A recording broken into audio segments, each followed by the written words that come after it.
Attendez, attendez-moi, j'arrive. Aloha.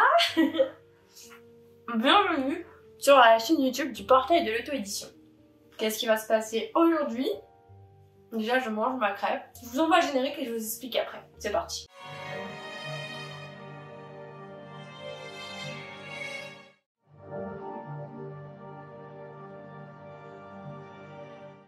Tous les mythes, toutes les légendes commencent par « Il était une fois ». Il était une fois un mail que j'ai reçu de la part d'une dénommée Solène, une jeune autrice talentueuse, passionnée et passionnante. Ce jour-là, je ne m'attendais absolument pas à ce qui allait m'arriver, à ce qui allait me tomber dessus.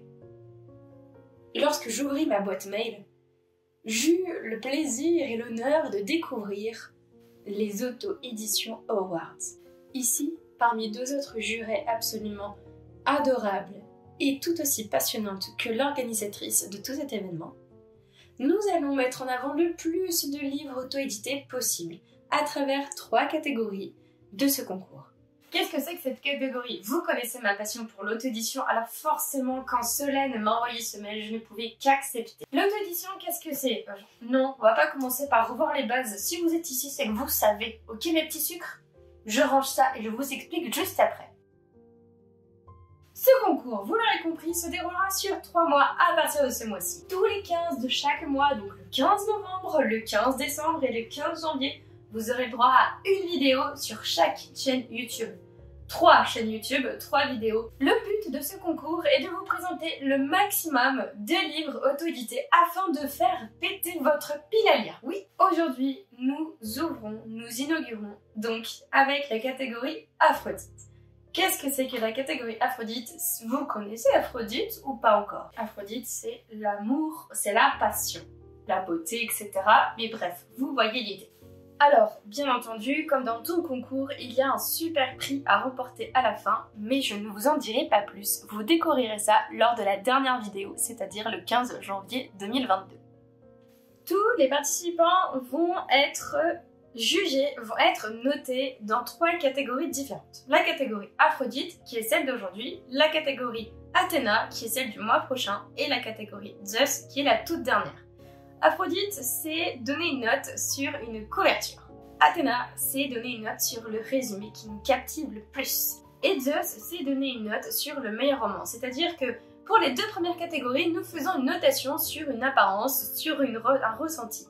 Tandis que pour la dernière catégorie, nous allons lire l'intégralité des bouquins qui sont mis en lice, donc il y en a 10, et nous allons juger selon une grille de notation très précise et très élaborée, lequel va sortir du lot. Et du coup, lequel remportera le super prix. Cessons de tergiverser et entrons dans le vif du sujet, dans le cœur de cette vidéo, c'est-à-dire la catégorie Aphrodite.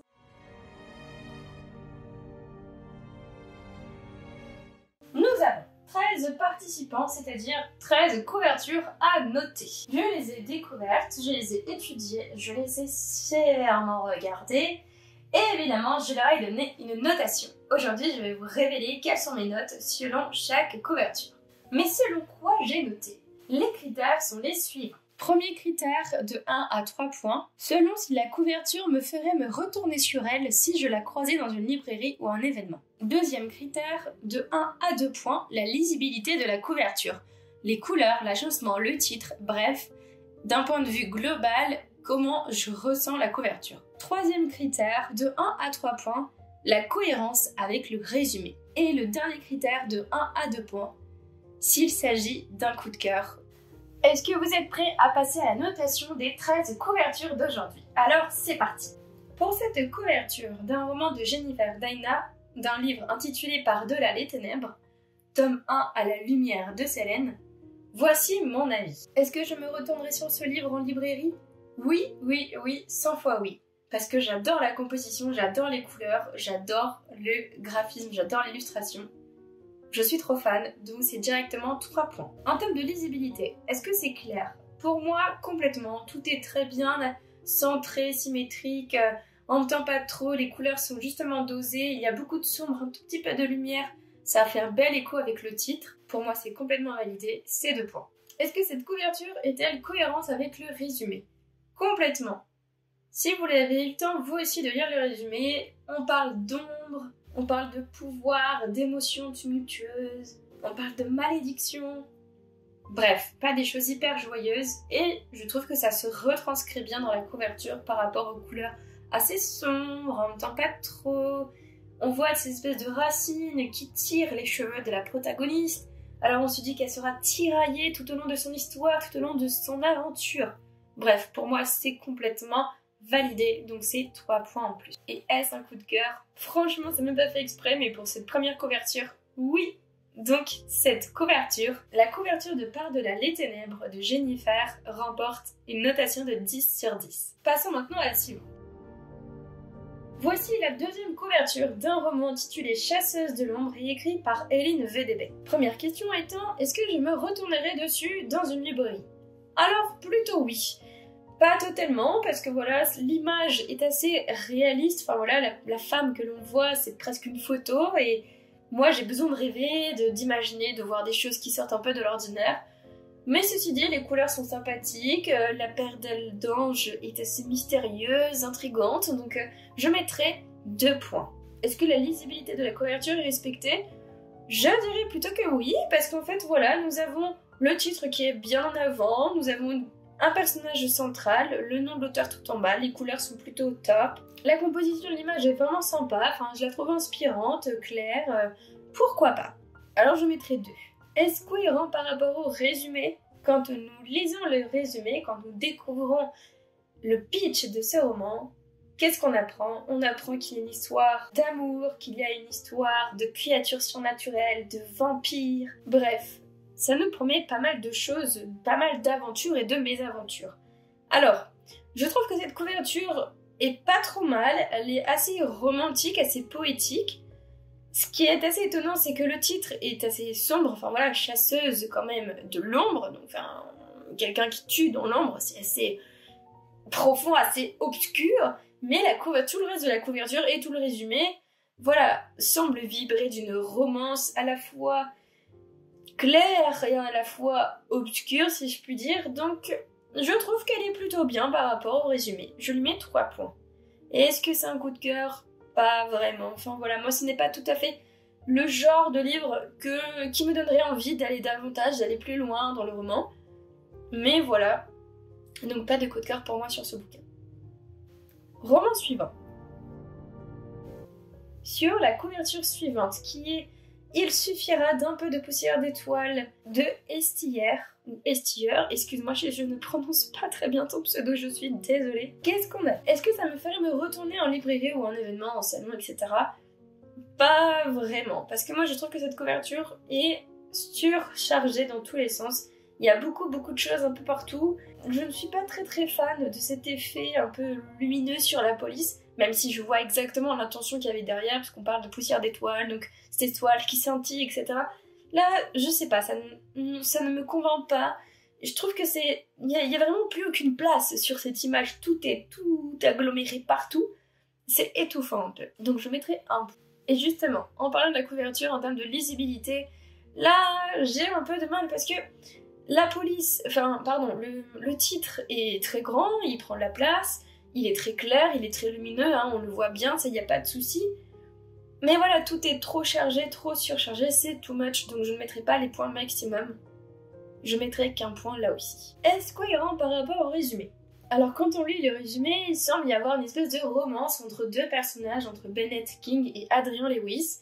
Voilà, l'un qui était autrefois très joyeux, très lumineux, se retrouve un peu l'ombre de lui-même, et le second qui arrive dans cette nouvelle vie, va faire sa rencontre et va vouloir essayer de le réparer, etc. Je trouve que du coup la couverture ne matche pas forcément avec ce résumé, donc ici je ne mettrai pas la totalité des points, je mettrai que 2 points. Et est-ce un coup de cœur? Non, pas, voilà, je ne suis pas convaincue par tout ce que je vous ai dit en fait, que ce soit par les couleurs, par la composition, enfin, malheureusement ce n'est pas un coup de cœur pour moi. Couverture suivante. Ici nous avons un roman de Solène Chartier intitulé Amalia, tome 1, de la série La Leïcha. Est-ce que je me retournerai dessus en librairie ou en événement ou en salon? Complètement oui. Je suis super fan de cette couverture. La première impression que j'en ai me fait complètement retourner dessus. Ce qui m'amène au deuxième critère, en termes de lisibilité, qu'est-ce que ça dit? En termes de lisibilité, je trouve ça vraiment bien, parce que ce que je trouve super top, c'est que la police ait cette silhouette, cette ombre qu'on a d'une jeune femme avec son épée qui la tient comme ça, elles sont dans la même couleur et je trouve ça top parce que on a l'impression que c'est un prolongement de cette police qui du coup qui nous indique le prénom du personnage, Amalia, et donc on s'imagine très bien que ce personnage étant la dite Amalia. Bref, je trouve ça vraiment top. Et l'agencement derrière qu'il y a avec cette espèce de superposition d'une autre ombre, d'une autre jeune femme peut-être, d'un château avec à côté des branches d'arbres un peu mystérieux, des volutes de flammes, enfin je suis fan, donc ici je mets la totalité des points. Et est-ce que cela correspond au résumé?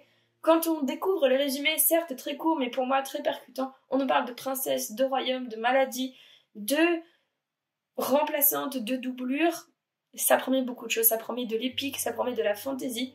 Alors oui, pour moi ça remplit et ça colle totalement à son résumé. Est-ce que c'est un coup de cœur? Complètement. Donc ici il y a la totalité des points, c'est un 10 sur 10 pour cette couverture et c'est le premier 10 sur 10, applaudissements. Passons à la couverture suivante. Ici nous avons au milieu du brouillard, tu trouveras un arc-en-ciel écrit par Noélie Solarin. Est-ce que je me retournerai dessus en librairie? Honnêtement, pas vraiment, parce que voilà, je trouve ça trop monochrome, ça ne m'attire pas forcément l'œil, donc je me tournerai pas forcément dessus, je m'arrêterai pas forcément. Du coup, je lui mets un point. En termes de lisibilité, qu'est-ce que ça donne? Nous avons le titre qui est là, qui est bien clair, bien disposé, avec une petite illustration de 3 jeunes femmes en dessous, et une petite banderole très festive avec des paillettes partout, des confettis partout. Alors, cette couverture, elle est franchement sympathique, elle est toute douce, je trouve aussi, elle est pleine d'espoir. Je la trouve assez lisible, voilà, je lui mettrai 2 points. Et par rapport au résumé, qu'est-ce que ça nous dit? Dans le résumé, nous faisons la connaissance de plusieurs personnages, que ce soit Anna, 19 ans, ou encore Nicolas, voire Charlotte, Valentin, bref. A priori, nous allons tomber dans l'histoire de 5 personnes, de 5 étudiants qui vont partir un peu à la découverte d'eux-mêmes à travers leurs péripéties. Ce qui fait que je trouve que la couverture correspond plutôt bien, puisque voilà, nous avons cette image de célébration, en même temps qui nous fait rappel un peu des études, enfin, donc c'est plein d'espoir, ça a l'air vachement positif, donc oui, pour moi ça colle plutôt bien, je lui mets ici tous les points. Est-ce que c'est un coup de cœur? Alors non, pas vraiment, donc ici, pas de point coup de cœur. Ce n'est pas vraiment un coup de cœur parce que je trouve un peu simple comme composition, même si ça marche plutôt bien et que ça a l'air très positif, très joyeux. Enfin voilà, moi ça ne me convainc pas, mais c'est pas grave, c'est ok. Passons à la couverture suivante. Ici nous avons un roman intitulé Par le fer et le feu, écrit par 11 d'or. Est-ce que je me retournerai dessus si je la croiserai en librairie? Évidemment que oui, parce que je trouve que cette couverture, elle est grave canon.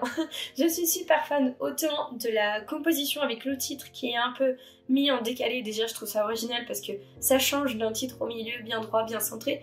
Ici, il attire un peu l'œil parce que voilà, il est pas tout à fait centré, il est un peu sur le côté, enfin voilà, il accompagne un peu le bas de la couverture. Et puis cette jeune femme qu'on voit à demi cachée dans les forêts, enfin c'est plein de mystères, les couleurs sont très sombres, il y en a quelques pointes de lumière, enfin bref. Je me retournerai dessus, donc ici tous les points pour cette couverture.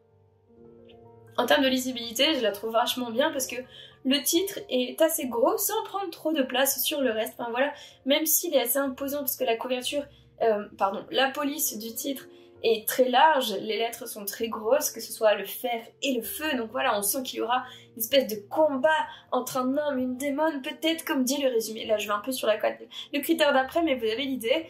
Bref, ici, j'accorde la totalité des points.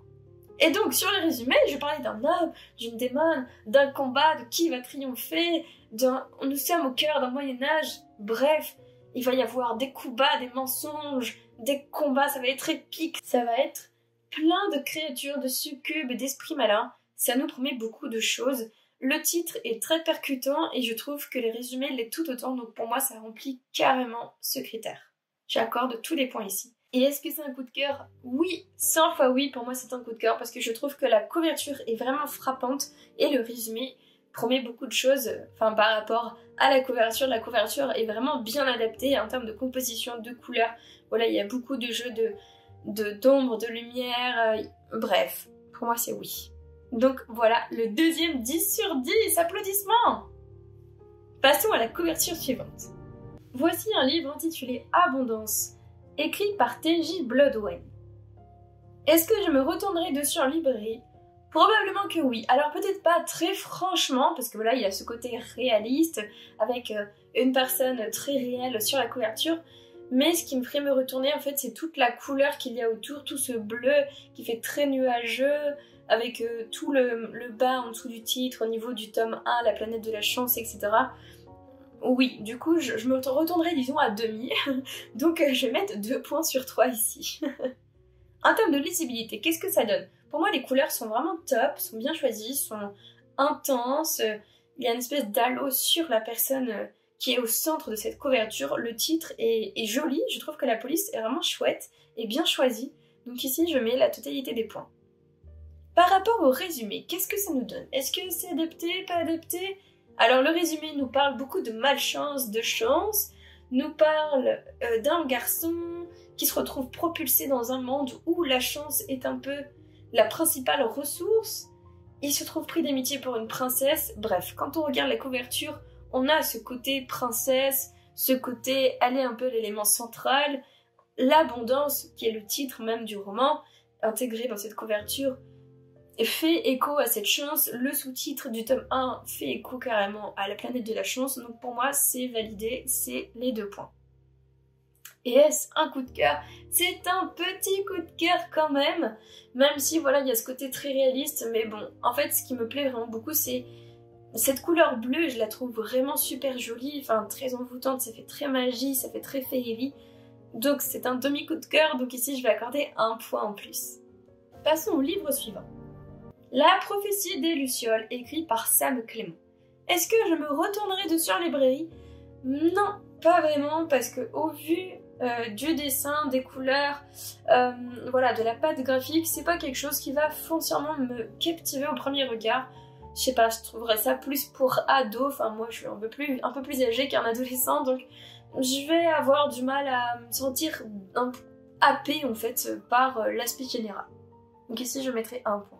En termes de lisibilité, qu'est-ce que ça nous donne? Nous avons dans plusieurs choses en fait. Cette couverture elle est assez complète et en même temps je trouve pas trop surchargée parce qu'elle est très très bien faite. Dans le sens où nous avons tout en haut le titre avec un trio de personnages et en dessous nous avons un petit chat tellement trop mignon avec un autre personnage qui semble ressembler à celui du milieu là, de tout en haut. Et en fait tout le haut de la couverture semble venir de ce chat en question. Je trouve ça très malin de l'avoir intégré, une espèce de... Peut-être que c'est les pensées de ce chat, tout vient de ce chat, et à mon avis ce chat est très important, vous l'avez compris. Bref, je trouve ça très malin la manière dont ça a été fait, et les couleurs sont assez, je dirais, ternes, en même temps elles sont pas trop intenses, elles sont plutôt bien, et ternes, ce n'était pas péjoratif, c'est vraiment pour dire qu'elles ne sont pas pétantes, à nous éclater les yeux, elles sont plutôt pas trop mal, voilà, c'est un peu sombre, alors peut-être que la prophétie des Lucioles étant des êtres très lumineux, ici que nous allons plonger dans un univers un peu plus sombre que des Lucioles, un peu plus obscur, et où nous aurons besoin de leur lumière, voilà. Et Michael, qu'est-ce qui lui arrive? Il se retrouve propulsé dans un conflit entre des communautés surnaturelles, et surtout, un chat lui a fait un clin d'œil. Oui, j'avais bien dit que ce chat n'était pas très net. Moi, je pense que ça correspond vraiment bien, en fait, au résumé, parce que voilà, nous avons cette histoire du chat, nous avons cette histoire de conflit, va y avoir du coup des amitiés qui vont se créer, voilà, nous n'avons aucune info sur les 2 autres personnages, mais à mon avis, c'est complètement lié à tous ces conflits, toute cette communauté surnaturelle. Du coup, on s'imagine plein de choses pour les 2 autres personnages dont on ne sait pas trop grand-chose. Bref, je la trouve plutôt bien adaptée. Et c'est un coup de cœur, je dirais un petit coup de cœur, alors ici, ce sera 1 point. Passons à la couverture d'après. Gimmick de Marie-Emmanuelle Tourbillon. Est-ce que je me retournerai sur ce livre si je le croise? Pas vraiment, parce que je ne suis pas forcément fan donc là, du côté réaliste de la chose, et des couleurs de cette forme de croix qu'on voit derrière et de gimmicks, ça me parle absolument pas. Enfin, au premier regard comme ça, je ne vais pas forcément m'arrêter dessus. Et la couverture, est-elle lisible? Agencement, composition, qu'est-ce que ça dit? On va regarder ça tout de suite. En termes de couleurs, je trouve ça plutôt chouette parce qu'en fait, c'est pas too much, il n'y en a pas trop tout partout. Il y a 2-3 couleurs qui ressortent entre le bleu, bleu clair et du rose un peu en fond. Donc peut-être que ça va parler d'une romance, enfin voilà, on sait pas trop. Mais je trouve ça pas trop mal. Alors l'héroïne, elle prend toute la place sur cette couverture, donc en fait, rien qu'à regarder cette couverture, honnêtement, j'ai aucune idée de ce quoi va parler ce roman. Donc en termes de lisibilité, voilà, la police, il y a beaucoup de polices différentes, donc il y a pas mal de choses en fait. Cette couverture est très riche, peut-être un peu trop, donc ici je ne mettrai pas la totalité des points. Par rapport au résumé, qu'est-ce que ça en est? Quand on lit le résumé, qui est bien dense, qui est un bon pâté, ici on apprend qu'il y a une histoire d'une jeune femme photographe qui se retrouve propulsée à Chicago Waves, une agence de presse hyper réputée, se retrouve propulsée au cœur d'un groupe de rock. Alors là, du coup, on comprend un peu plus qu'est-ce que c'est que Gimmicks, qui est donc le nom du groupe, et ce côté un peu la croix, ça fait, voilà, je trouve ça fait un peu plus rock'n'roll, toutes les couleurs mélangées, les différentes textures, on voit sur la couverture, hein, il y a cette croix un peu en pinceau, derrière il y a des... Ça ressemble un peu à... le rose là, il me fait penser un peu à de la peinture qui s'est un peu éparpillée d'elle-même, enfin voilà, c'est... Je trouve que ça fait de la mélange de textures et de couleurs, donc ça fait très dynamique, donc je trouve que ça colle plutôt bien. Est-ce un coup de cœur? Non, pas tout à fait. Honnêtement, je me serais pas forcément arrêtée comme ça spontanément. Et voilà, ce n'est pas forcément un coup de cœur. Après, les goûts, les couleurs de chacun, hein, vous connaissez. Couverture suivante. Ici, nous avons Rachel Rose et le village perdu, écrit par Amélie Grosjean. Est-ce que je me retourne dessus en librairie? Complètement. Je suis super fan, rien qu'au premier regard, donc oui. En termes de lisibilité, qu'est-ce que ça nous donne? Nous avons le titre qui est en bas d'une très jolie police. D'ailleurs, je trouve que c'est original, ça change un peu de ce qu'on peut voir habituellement, qui est peut-être trop carré. Ici, elle est un peu, comment dire, un peu original. Enfin voilà, les lettres, t'as l'impression qu'elles vont s'échapper à tout moment dans le bois derrière, donc je trouve ça plutôt chouette. Et puis l'image du bois est vraiment jolie derrière, enfin j'aime beaucoup la patte graphique qu'il y a, avec cette espèce aussi de silhouette qui vient par-dessus, enfin je suis très fan. Donc voilà, en termes de lisibilité, je trouve ça vraiment chouette, donc je mets tous les points.